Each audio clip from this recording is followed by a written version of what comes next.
কেউ কোনোদিনও তোমাকে সম্পূর্ণরূপে সাহায্য করতে পারবে না। নিজের সাহায্য নিজেকেই করে নিতে হয়। একটাই কথা মনে রেখো, তুমি নিজেই নিজের সবচেয়ে বড় বন্ধু।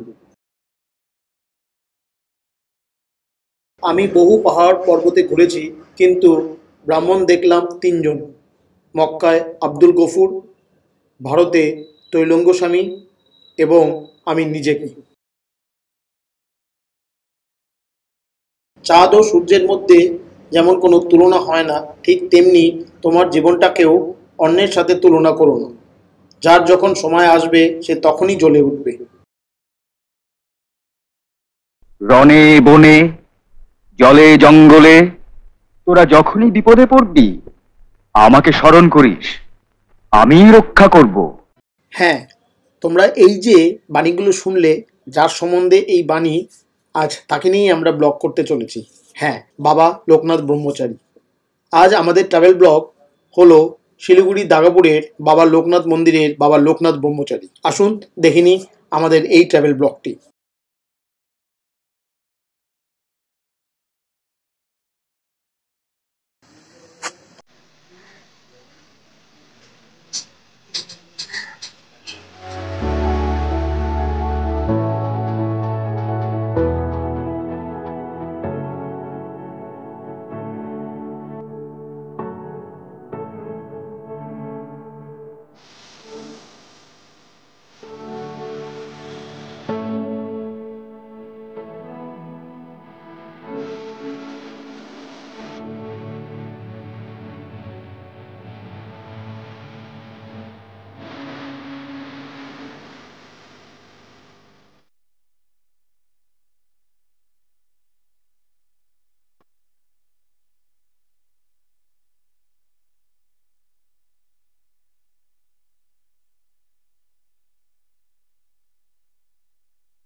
আজ আমি এখন শিলিগুড়ি থেকে যাচ্ছি লোকনাথ বাবা মন্দির।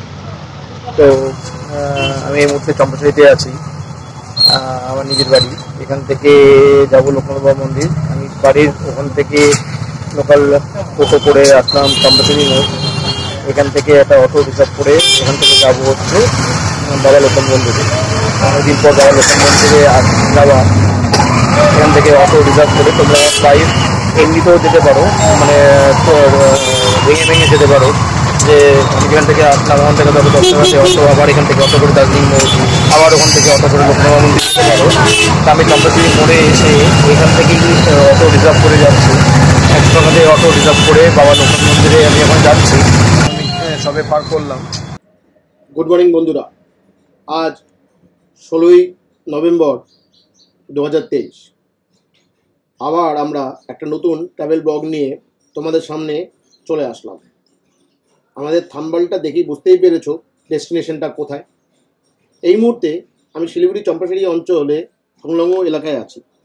এটা 36 নম্বর ওয়ার্ডের মধ্যে পড়ে। এখানে আমার জন্মস্থান, শৈশব সবই কেটেছে। আজ আমি আমার মাসির বাড়ি থেকে পাড়ি দেব বাবা লোকনাথ মন্দির, দাগাপুর, শিলিগুড়ি। এখান থেকে টোটো করে চম্পাশাড়ি মোড়, মাথাপিছু 10 টাকা, সঙ্গে মা আর বাবা আছে। চম্পাশাড়ি মোড় থেকে শেয়ার অথবা রিজার্ভ করে টোটো বা অটো নিয়ে চলে যাব আমাদের ডেস্টিনেশনের জায়গায়। শেয়ারে গেলে মাথাপিছু 30 থেকে 50 টাকা পড়বে, আর রিজার্ভ করে গেলে 100 থেকে 150 টাকা। গাড়ি যদি কন্ট্যাক্ট করে রাখি, মানে গেলাম সারাদিন আমাদের জন্য বসে থাকবে, তাহলে আপ অ্যান্ড ডাউন সব মিলিয়ে পড়বে 350 থেকে 400 টাকার মধ্যে। উঠে গেলাম অটো রিজার্ভ করে, just journey at the rate ₹100। আমরা চম্পাশাড়ি মোড় থেকে গাড়ি স্টার্ট করে রেগুলেটেড মার্কেট পার করলাম। রেগুলেটেড মার্কেট, যেখানে ফল, সবজি, মাছের রেগুলেশন স্টক দেশ বিদেশ থেকে আনা হয় এবং সেখান থেকে ওয়েট এবং প্যাকিং করে পাড়ি দেয় বিভিন্ন শহরে। এই স্থান থেকে সিকিম, আসাম, কুচবিহার, গ্যাংটক, মেঘালয় ইত্যাদি। বাদিকে হলো 2 to 4 ট্রানজিট ক্যাম্প, সৈনিকদের ক্যাম্প। ওনারা ওখানে এসে ফ্রেশ হয়ে রিপোর্টিং করে তারপরে নানা স্থানে এখান থেকে আবার তারা পাড়ি দেয়। একটু যেতে গিয়েই শিলিগুড়ি শহরের খুব প্রাচীনতম হোটেল সিনক্লিয়ার্স পার করলাম।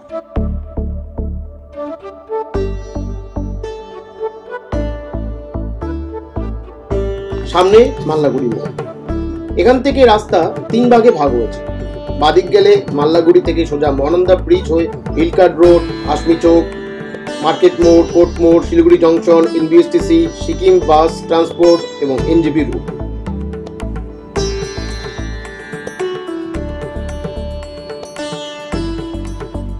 ডান দিকে সোজা বাগডোগরা শিব মন্দির, বিহার রোড বা কলকাতা রোড। একটু গেলেই আবার রাইট টার্ন নিয়েই দার্জিলিং মোড়। মোড়ে আছে এক বিশাল মূর্তি শেরপা দর্জি, যার নামকরণ করে দার্জিলিং করা হয়। ইনি মাউন্ট এভারেস্ট জয় করেছিলেন এডমন্ড হিলারির সাথে।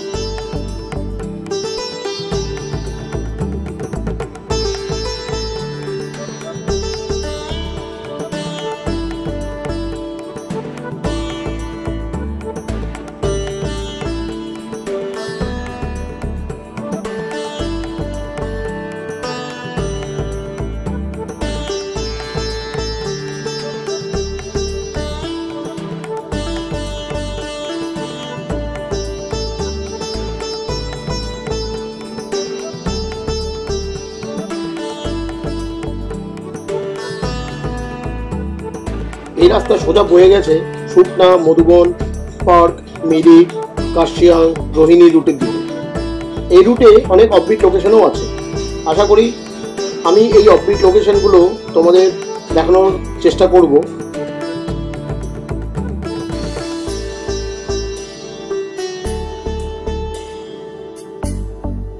কলকাতা কৃষ্ণনগর যেখানে যাবে বিশ্ব বাংলা লোকগীত পাবে। এই আমি এসেছি টুয়ার্ডস দার্জিলিং রোডের উদ্দেশ্যে। এখানে যাচ্ছি লোকনাথ মন্দির।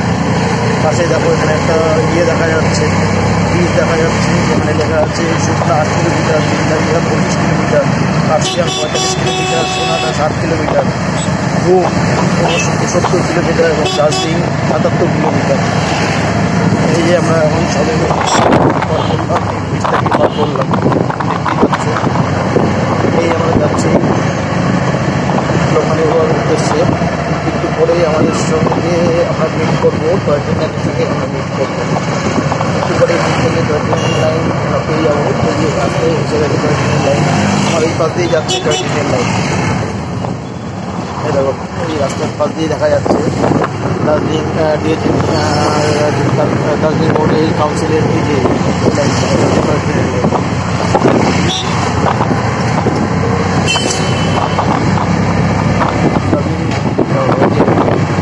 লাইনের কাজ চলছে।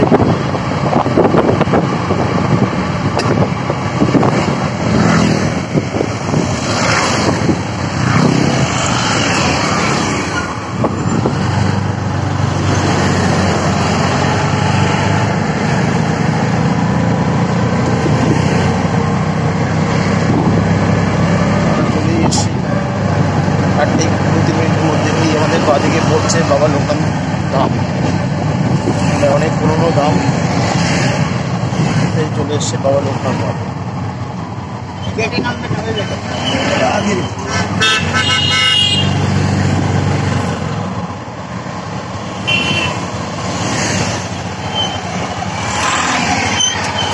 এই আমরা চলে এসেছি বাবা লোকনাথ মন্দির।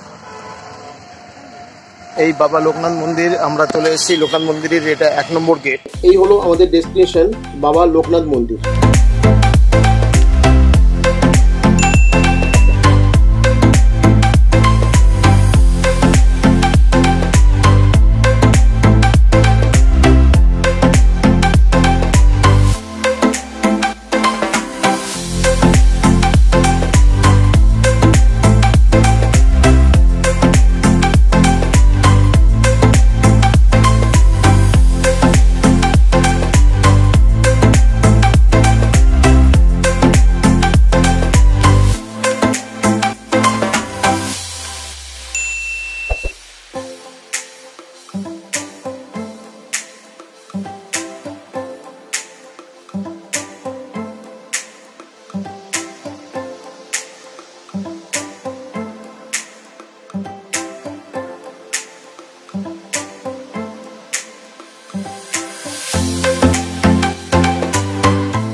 বাবা লোকনাথ ধামের পাশেই আছে মা মিলন মন্দির। এটা শ্রী গণেশায় নমঃ মা মিলন মন্দির। এটা অনেক পুরনো মন্দির।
আজ আমি অনেকদিন পর বাবা লোকনাথ মন্দিরের এখানে আমি আসলাম।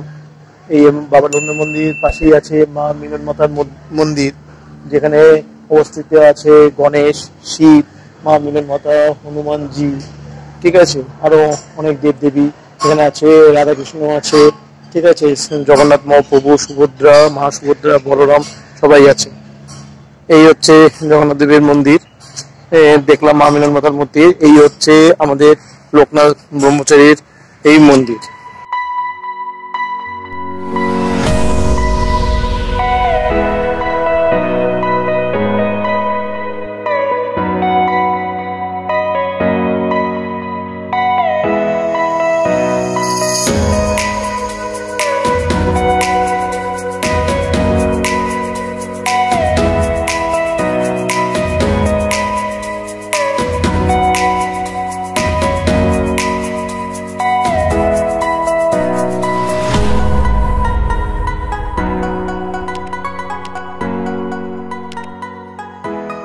এখানে অনেকগুলোই সিঁড়ি আছে, এটা পিছনে গেটের সিঁড়ি, তোমরা এদিক দিয়ে উঠতে পারো। এটা হচ্ছে সামনের গেটের সিঁড়ি। এই নিচে হচ্ছে ভবন, যেখানে নাম কীর্তন, পুজো যখন হয়, পুজো সমারোহ যখন এখানে হয়, লোকে এখানে বসে, এখানে সব প্রোগ্রাম হয়। এটা হচ্ছে হল রুম। এই বাবা লোকনাথ মন্দির যখন এর আগে স্থাপিত হয়েছিল তখন খুবই ছোট ছিলাম, তখন শুধু ছোট্ট একটা মন্দির ছিল। এখানে অনেক এর আগে এসেছিলাম, তখন ছোট্ট মন্দির, এটা কত বছর পর দেখতেই পাচ্ছ।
দাগাপুর বাবা লোকনাথ ব্রহ্মচারী আশ্রমে।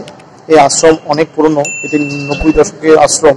এটি একটি ছোট্ট গর্ভগৃহ প্রথমে ছিল, তারপরে এটা আস্তে আস্তে অনেক বড় হয়েছে। সেই সময় মিঠুন চক্রবর্তীর একটা সিগনেস গ্রুপ বলে একটা গ্রুপ ছিল, সেই সিগনেস গ্রুপ থেকে এই লোকনাথ বাবা ব্রহ্মচারী আশ্রমটা প্রথম এস্টাবলিশ করা হয়। তারপরে তখন কিছুই ছিল না, তখন শুধু ছিল একটি গর্ভগৃহ মন্দির আর ছোট্ট একটা ছিল, এই বাইরে কিছু ফুলের দোকান ছিল, 2-3টে ফুলের দোকান, ব্যাস, আর কিছু ছিল না। এত বড় মন্দির ছিল না, ছোট্ট মন্দির। তখন সকাল সকাল পুজো হতো। আমরা প্রতিদিন সকালবেলা আসতাম পুজো দিতে। সকাল 7টার সময় পুজো হতো, 12টার সময় পুজো হতো, আবার বিকালবেলায় দুপুরবেলায় এখানে মধ্যাহ্ন ভোজ এখানে খাওয়ানো হতো। এত বড় হলও ছিল না, একটাই রুম, এই রুমের মধ্যেই যা ছিল। তারপরে আস্তে আস্তে দেখতেই পাচ্ছ এই গর্ভগৃহটা অনেক বড় হয়েছে। তোমরা এই দাগপুর মন্দিরে আসতে গেলে তোমাদের প্রধান যান বহন হলো, আমি তো এসছি আমার মানে মাসির বাড়ির থেকে এসছি চম্পাশরীর থেকে। সেই চম্পাশরীর থেকে যদি তোমরা আসো তাহলে তোমাদের ওখান থেকে যে কোনো তোমরা অটো রিজার্ভ করেও আসতে পারো। সেখানে অটো রিজার্ভ করে আসলে তোমাদের পড়ে যাবে 250 থেকে 300 টাকা পড়ে যাবে। অটো রিজার্ভ করে যদি তোমরা আসতে চাও, সেই অটো রিজার্ভ করে আসলে তোমাদের 250 থেকে 300 টাকা পড়ে যাবে। তো আমরা এসেছি বেসিক্যালি কি করে, চম্পাশরী অঞ্চল থেকে চম্পাশরী মোড় পর্যন্ত আমরা এসেছি। ওখান থেকে অটো করে মানে টোটো অটো করে 10 টাকা করে, তারপরে এখান থেকে আমরা অটো রিজার্ভ করলাম। এবার ওরা বলেছিল যদি অটো রিজার্ভ করে যান যে থাকবো যতক্ষণ পুজো দেবেন 300-350 টাকা বলেছিল। তা আমরা সেটা না করে আমরা নর্মালি অটো রিজার্ভ করে 3 জনের অটোতে আমরা আসলাম। 100 টাকা নিল, অটো আমাদের ছেড়ে এখান থেকে চলে গেল। গর্ভগৃহে ঢোকার সময় আমরা অফিস থেকে এখানে পুজোর জিনিসপত্র কিনে, পুজো সারাদিনই চলে, কিন্তু পুজোর অল্প প্রসাদ আমরা কিনে নিলাম। মা বাবা উপরে গেছে পুজো দিতে। কিন্তু তোমরা যদি মনে করো রিজার্ভ করে আসবে না, তাহলে চম্পাশরী মোড় থেকে আবার তোমাদের কি করতে হবে, যে কোনো একটা টোটো রিক্সা ধরে আসতে হবে দার্জিলিং মোড়, যেটা তোমাদের আমি আজ থেকে দেখালাম। দার্জিলিং মোড় থেকে আবার অটো করে ওই ঘুরে ফিরে যদি দেখতে চাও, যদি 2জন বা 3জন করে আসো, ওই ঘুরে ফিরে ওই একই পড়ে, ঠিক আছে। এই জন্যই আমরা রিজার্ভ করে এসেছি। কিন্তু তোমরা যদি শিলিগুড়ি বিভিন্ন প্রান্ত থেকে তোমরা গাড়ি নিয়ে আসতে চাও, তোমরা সরাসরি মানে শুকনা যাওয়ার পথে যে কোনো গাড়ি রিজার্ভ করেও আসতে পারো, বা তোমরা টোটো রিক্সা করেও আসতে পারো, টোটোতেও আসতে পারো। টোটো যেখান থেকে শিলিগুড়ি জংশন বলো, যে কোনো জায়গা থেকে টোটো অ্যাভেলেবেল। কিন্তু যেখানেই উঠবে ওটার সময় ঠিক মতো বলে দেবে যে তোমরা কোথায় মানে এখানে আসছো। না আসলে কিন্তু এখানে খুব প্রবলেম হয়ে যাবে, ঠিক জায়গা যদি না বলতে চাও। তো যাই হোক, শ্রী লোকনাথ বাবা মন্দিরের এখানে অনেক কিছুই লেখা আছে। আমরা দেখতেই পাচ্ছি এই যে শ্রী বাবা লোকনাথ বাবা মন্দির, এটা দার্জিলিং রোড দাগাপুরে এই মন্দিরটা অবস্থিত, ঠিক আছে। তোমাদের আসো, ঘুরে দেখাচ্ছি এখানে আর কি কি এখানে আছে। এই হচ্ছে প্রধান মানে প্রধান মন্দিরে ঢোকার সময় বাইরে এই আছে একটা ঘন্টা। এই যে ঘন্টা এখানে দেখতেই পাচ্ছ, এই যে ঘন্টা, এই ঘন্টায় আমি এই যে ধরলাম,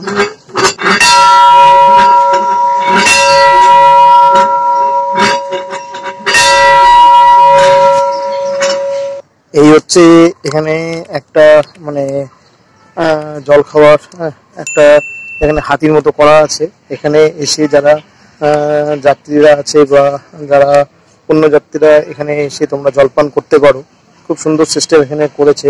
এখন পুরো মন্দির চত্বরটা খুব সুন্দর ডেকোরেশন করা আছে, তোমরা দেখতে পাচ্ছ এই ডেকোরেশনের দিক। এই হচ্ছে টোটাল ডেকোরেশনটা এইভাবে করা আছে। এখানে একটা ছোট্ট পুকুর মতো করেছে, যেখানে এখানে মাছও আছে প্রচুর, আমি দেখতে পাচ্ছি। তো তোমাদেরকে এসে হাইলাইট করছি, দেখো এখানে প্রচুর মাছ আছে। আর এখানে অনেক দূর দূরান্তের বাস এখানে এসে দাঁড়ায়, ঠিক আছে। এই বাস তোমরা দেখতে পাচ্ছ, প্রচুর স্লিপার কোচ বাস এসে এখানে দাঁড়াচ্ছে। এখানে ওরা মানে রিফ্রেশ করে এখান থেকে আবার বিকেলের উদ্দেশ্যে বিভিন্ন জায়গায় এখান থেকে বাস যাতায়াত করে। ছোট জলাশয়, এটা আগে ছোট্ট একটা পুকুর ছিল, সেই পুকুরটাকে বাঁধিয়ে ডিজাইন করা হয়েছে, দেখতেই পাচ্ছ। এখানে রাতের বেলায় হয়তো ওই ঝর্ণা জলবোধ চলে, কিন্তু এখানে প্রচুর ছোট ছোট ছোট ছোট ছোট ছোট ছোট ছোট মাছ আছে। আমরা এখন দেখতে পাচ্ছি না, হয়তো ভিতরে মাছ আছে। এখানে হচ্ছে অনেক বসার জায়গা আছে। এখানে লোকে এসে যখন এখানে কোনো বড় অনুষ্ঠান হয়, অন্য সময় এসে লোকে এখানে বিশ্রামের জন্য এই গাছতলায় বসে গল্প করার খুব একটা ভালো সময়। বেসিক্যালি ইয়ং ছেলেমেয়েরা, মানে যারা কলেজ পড়ুয়া বা লাভার্স গাইড, তারা অনেক সময় এই মন্দিরে পুজো করতে আসে। পুজো করতে এসে এখানে বসে গল্প করে। আমরা হয়তো সব সময় তো সিজনে আসতে পারি না, সিজনে আসলে হয়তো তোমাদের দেখাতে পারতাম।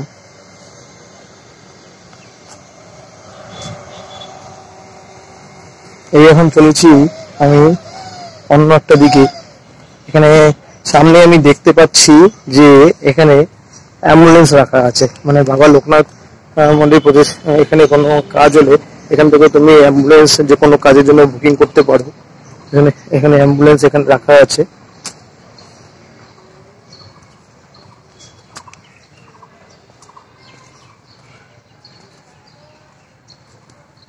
এখানে বাবা লোকনাথ সেন্টারের নিউরো সেন্টার বলে এখানে একটা জায়গা এখানে স্থাপিত করা হয়েছে, নিউরো সেন্টার।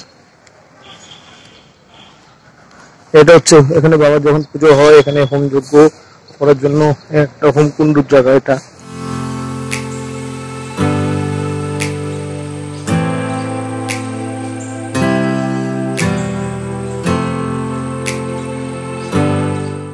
দেখতে পাচ্ছি বেসিক্যালি এটা শিলিগুড়ি দার্জিলিং রোড বাবা Loknath mission day care centre. এটা 20 জুলাই 2017-তে এটা রেসপেক্টেড শ্রী অনিল সাহা এক্স সভাপতি শিলিগুড়ি মহকুমা পরিষদ ইনঅগ্রেশন করেছে। এটা ডে কেয়ার সেন্টার তোমরা দেখতেই পাচ্ছ।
এখানে যত লাক্সারি কোচ বাস আছে তারা এখানে এসে পোস্টিং করে ফ্রেশ হয়ে আবার তারা স্ট্যান্ডে চলে যায়। এরকম আমার সামনে এই মুহূর্তে আমি দেখতে পাচ্ছি রেড বাসের এখানে একটা বাস, যেটা শিলিগুড়ি কলকাতার মনে হচ্ছে।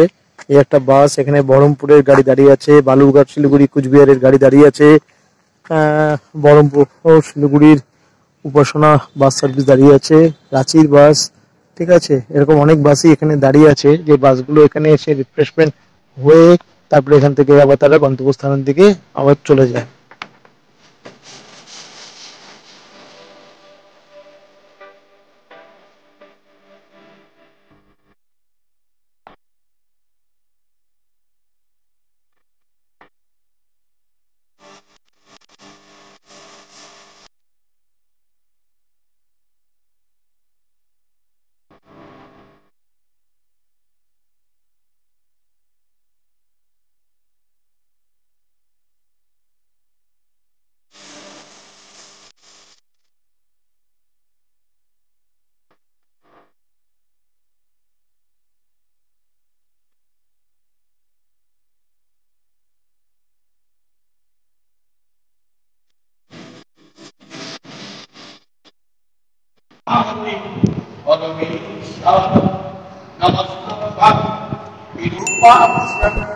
नमस्ते दिग्वचक्षुषे नमो पिनाकहस्ताय वज्रहस्ताय वै नमः नमो त्रिशूलहस्ताय दण्डो पाशंसि वनये नमः नमो त्रैलक्ष नाथाय भूतानं भगवये नमः नमः शिवाय नमः शिवाय नमः शिवाय नमो भगवते तुभ्यं लोकविद्या हृदायिने सच्चिदानन्द स्वरूपाय लोकनाथाय नमो नमः योगिन्द्राय नमस्तभ्यं देवीश्वराय नमः উমানন্দ স্বরূপায় লোকনাথায় নমো নমঃ।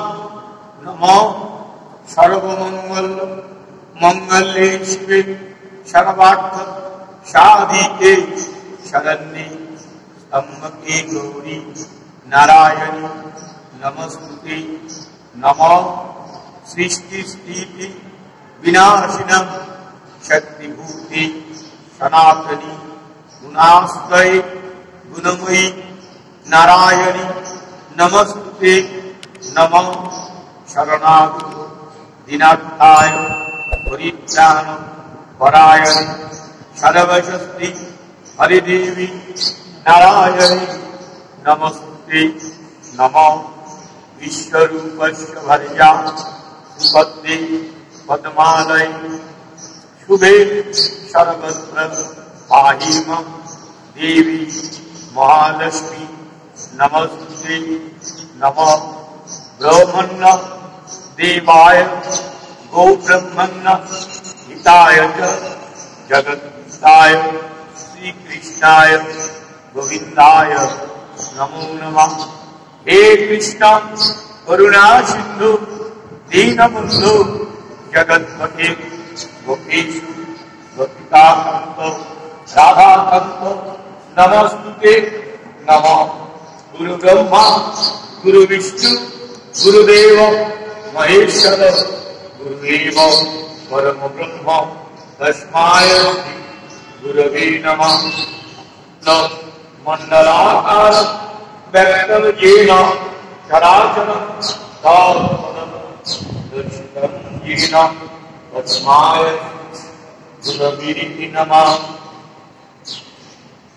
ওম পূর্ণমদঃ পূর্ণমিদং পূর্ণাৎ পূর্ণমুদচ্যতে পূর্ণাৎ পূর্ণমাদায় পূর্ণমেবাবশিষ্যতে। ওম শান্তি। এই লোকনাথ বাবা মন্দির অনেকদিন আসা করে আসা হয়নি, তো এবার আসলাম। আশা করি আমি এখন ট্রাভেল ব্লগের জন্য বেশ অনেকবার হয়তো আমি এখন শিলিগুড়ি নিয়ে আসার করবো, তো এই জন্যই। তো এর আরো অনেক কিছু জিনিস এখানে হচ্ছে আমি দেখতে পাচ্ছি। হ্যাঁ, আরো অনেক মন্দির, আরো অনেক জায়গা এখানে এখনো তৈরি হচ্ছে, কনস্ট্রাকশন চলছে। তো এটা হলেই ভালো, ঠিক আছে। তো এই ব্লগটা তোমরা দেখো। হ্যাঁ, আর আমার তো তোমরা জানোই আমি আবার ব্যাক করছি 18 তারিখ, 18ই নভেম্বর আমি ব্যাক করছি। আমার সকালে হাওড়া এনজেপি শতাব্দী এক্সপ্রেস, যেটা 5:30টায় ছেড়ে 1:45 হচ্ছে রাইট টাইম হাওড়া, হয়তো 2টার সময় গিয়ে যাবে। তারপরে এইসব ব্লগগুলো তোমার সঙ্গে এডিট করে আমি শেয়ার করব। আর একটা জিনিস বলবো তোমাদের সবাইকে বলবো, আমার যে ব্লগগুলো যারা বন্ধু বান্ধব বা যারা আছো, হ্যাঁ, এই মানে বন্ধু বান্ধব যারা বলতে গেলে বন্ধু বান্ধব আছো, শিলিগুড়ি বা বাইরের যে বন্ধু বান্ধব, বেসিক্যালি শিলিগুড়ি বন্ধু বান্ধবই বলবো, যারা আছো তারা আমার ব্লগগুলো দেখো, প্রচুর কমেন্টস করো, সাবস্ক্রাইব করো এবং শেয়ার করতে কিন্তু ভুলো না।